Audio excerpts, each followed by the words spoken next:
Imburwa rya interineti ryahinduye ubuzima mu buryo abantu batari barigeze batekereza. Hadutse uburyo bushya bw'imirimo butari bwarabayeho mbere, ndetse hanabayeho koroshywa akazi kari gasanzweho na mbere yaho. Ntiwanarenza ingohe kandi uko byoroheje itumanaho. Ni gute rero umuntu yakwinjiza amafaranga yifashishije imbuga nkoranyambaga?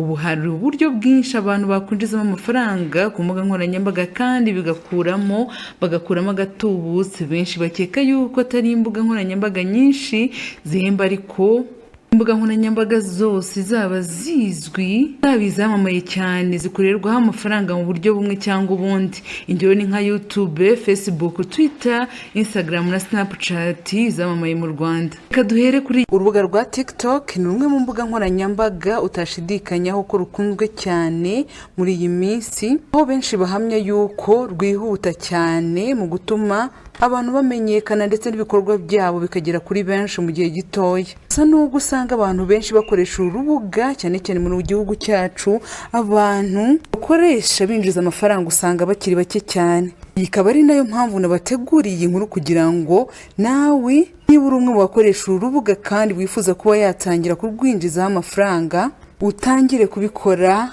mbere yuko nawe ubereye kuba wakoresha imbuga nkoranyambaga mu buryo bwo kuba wasapotinga abandi gusa, atari uburyo bwo kwishimisha gusa, ahubwo no mu buryo bwo guhindura ubukungu bwawe. Uburyo bwa mbere ni ugukora live, kuvuga ngo ni ugushyiraho ibiganiro cyangwa ibihangano mu buryo bw'imbonankubone ukabona impano. Ahangaha icyo bigusaba ni ukuba wakanda ku rubuga rwawe rwa TikTok ahagenewe gukora ibiganiro bya live, ukagenda ubona impano zitandukanye bitewe n'ukuntu abantu bakunze ibyo washyizeho.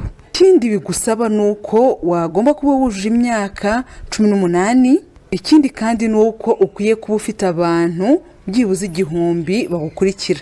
Mu gihe wujuje ibi bikurikira, abantu barimo kureba video yawe bagura ibyitwa coins, ni ibiceri mu rurimi rw'Ikinyarwanda, naho bya biceri bakabiguhamo nk'impano.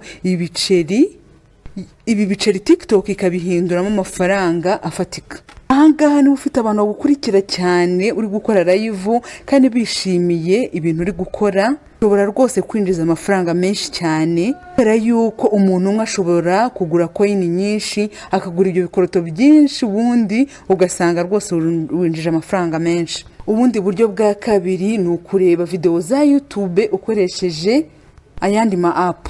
Hari ama-app menshi rwose tanga uburyo bwo kureba video za TikTok warangiza ukinjiza amafaranga unyuze muri iyo app yabo. Amwe muri ayo ma-app akwishyura bitewe n'umubare w'amavideo warebye cyangwa ikindi kintu wongeye muri content muri ubwo butumwa bwashyizweho. Aya ma-app twavuga nka Swagbucks, Coinbase, ukaba ariho watangirira ukagerageza. Ariko no ku rubuga rwa Best Hera naho wabona uburyo bureba aya mavideo ukishyurwa. Urubuga rwa Best Hera rukaba ruriho n'abanyarwanda rwose benshi batandukanye.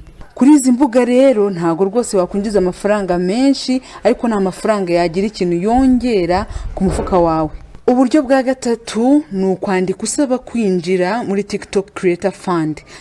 Ahangaha abemerewe kuba bakwinjira muri ubu buryo bwa TikTok Creator Fund ni abantu bakora content ziri ku rwego rushimishije kandi bagira uruhare mu gutuma iyi TikTok izamuka. Kugira ngo rero wemererwe kuba wakwinjira muri TikTok Creator Fund, ugomba kuba wujuje imyaka 18, ugomba kuba utuye muri Amerika, UK, France, muri Germany, muri Espagne no mu Butaliyani. Ikindi bigusaba nuko ukwiye kuba wujuje 10,000 by'abagukurikira. Ikindi bigusaba kandi nuko ukwiye kuba ufite views 100,000 minsi 30 ishize waplayinze kuri iyo Creator Fund. Ikindi nuko ugomba gukora ubutumwa cyangwa ugashyiraho ibihangano byawe bijyanye n'amabwiriza ya Community Guidelines and Terms of Service.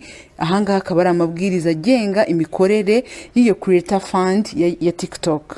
Ahangaha rero amafaranga wakwinjiza akaba agendana n'abantu barebye video yawe, uburyo abantu bakunze video yawe bakagenda batangaho comment cyangwa na like n'ibindi bintu bitandukanye. Kakumenya byinshi kuri ibi ngibi ukaba wasoma amategeko n'amabwiriza bigenga unyuze ku rubuga rwa TikTok. Ubundi buryo bwa kane ukwamamaza amawodiyo warangiza ukishyurwa. Kwamamaza amawodiyo runaka ni uburyo bumwe butazwi abantu binjizamo amafaranga kuri TikTok, kuko burya amakampani akora amawodiyo runaka ndetse ibigo bitunganya imiziki biba bikeneye abantu bazamura indirimbo bakoze shyashya ndetse n'ama sound effect. Rero ushobora kwegera ayo makampani cyangwa n'abo bahanzi ukababwira yuko wakoresha izo ndirimbo zabo muri video yawe ukazamura iyo ndirimbo. Ahangaha rwose ntabwo nakubwira amafaranga wahita winjiza, ariko igihe ugiye ukaganira n'umuhanzi ukamubwira uburyo ufite abantu bakurikira benshi kandi indirimbo ye ishobora kwita izamuka ako kanya igihe wayikoresheje, ushobora kwinjiza amafaranga rwose menshi cyane. Uburyo bwa gatanu ni ukuba wakora nk'umuntu usuzuma ibikoresho runaka.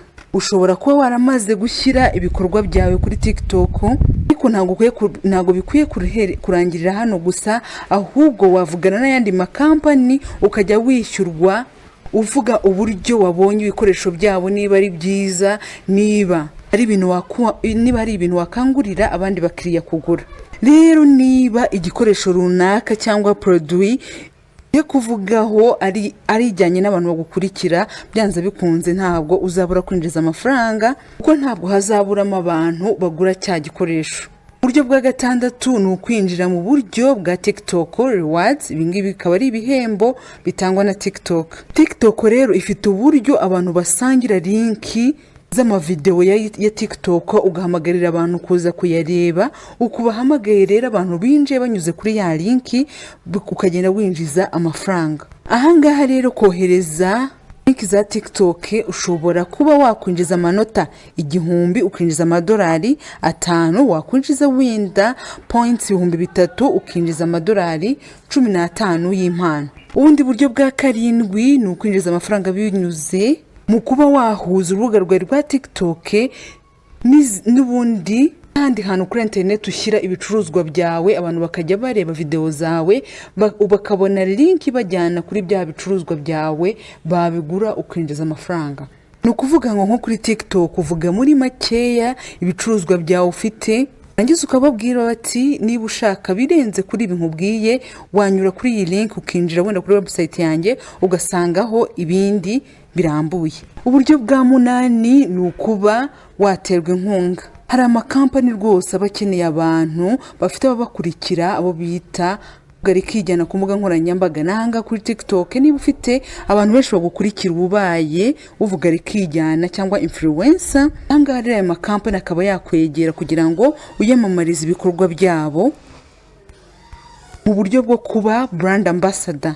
Ahangaha ntabwo ukwiye gutegereza yuko amakampani akwegera, ukwiye nawe gutera intambwe ukagegera ukababwira ibyo uvugaho, babwira bagukurikira bakumva bari interested bakaba bagushoramo amafaranga.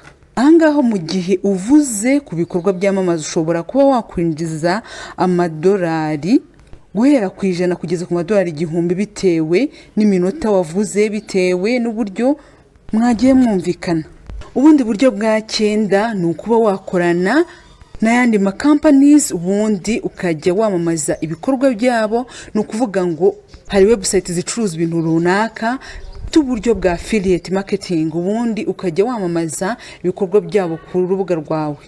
Urugero ukoresheje nk'urubuga rwa Amazon, ushobora gukanda kuri linki ukayizana ukayikopiya kuri TikTok yawe, ubundi abantu banyura kuri iyo linki bajya kugura bya bicuruzwa ukabonaho amafaranga ya commission. Kandi nko kuba wagenda ukagurishiriza umuntu inzu yarangiza agaguhaho. Ni uburyo rwose bumaze kumenyerwa abantu binjizamo amafaranga. Rero ahangaha kugira ngo winjize ugomba kwibuka kuvuga yuko hari linki bakwiye kuba bakandaho kugira ngo nawe ugire ikintu winjiza. Murumva yuko rero hari uburyo butandukanye wakwinjizamo amafaranga binyuze kuri TikTok. Niba ukunda uru rubuga ukumva ukwiye kureba gusa, ahubwo ukwiye no kuba hari ikintu wakwinjiza, nakubwira ni muri ubu buryo 9 urebe ubujyanye ubushobozi bwawe kandi bujyanye nta hantu uherereye, ubundi utangire winjiza amafaranga kubera yuko bikubereye nawe.